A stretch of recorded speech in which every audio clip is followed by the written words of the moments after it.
Je suis française et je viens d'Annecy, dans les Alpes. Depuis quelques années, j'habite en Allemagne, à Dresde, dans le Land de Saxe.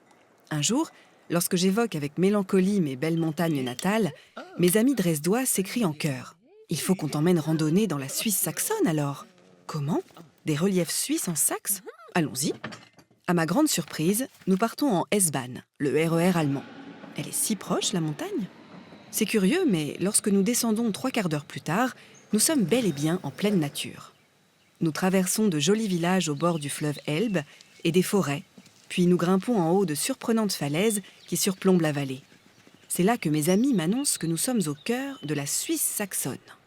Pendant qu'ils contemplent enthousiastes le panorama, j'ai du mal à cacher ma consternation. Certes, ce paysage est assez singulier, avec ses petites buttes surmontées de rochers de grès aux formes rigolotes. Mais franchement, on est loin des sommets majestueux que j'avais imaginés. Mes amis s'étonnent de ma déception et m'expliquent que la Suisse saxonne a été baptisée ainsi par des Suisses eux-mêmes. L'appellation serait née vers 1766, lorsque deux peintres suisses, Adrian Zing et Anton Graf, auraient trouvé une ressemblance avec leur pays en se promenant sur ces falaises. Ce n'étaient pas tant les reliefs qui leur rappelaient la Suisse, mais le côté paisible et pittoresque du paysage. Après tout, c'est vrai, quand on pense à la Suisse, à quoi pense-t-on ? À des montagnes, oui, mais pas seulement. On voit aussi des chalets dans de charmants villages aux jolis clochers, dans une campagne bucolique et prospère. Et de cette représentation idyllique de la Suisse sont nés plein d'autres Suisses aux 4 coins du monde. Saviez-vous qu'il existe une petite Suisse marocaine, une Suisse japonaise et une Suisse au Groenland ?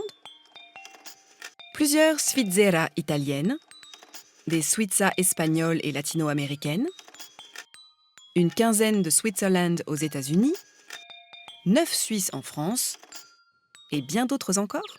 On en compte au moins 230. Et plus de la moitié de ces Suisses se situent en Allemagne.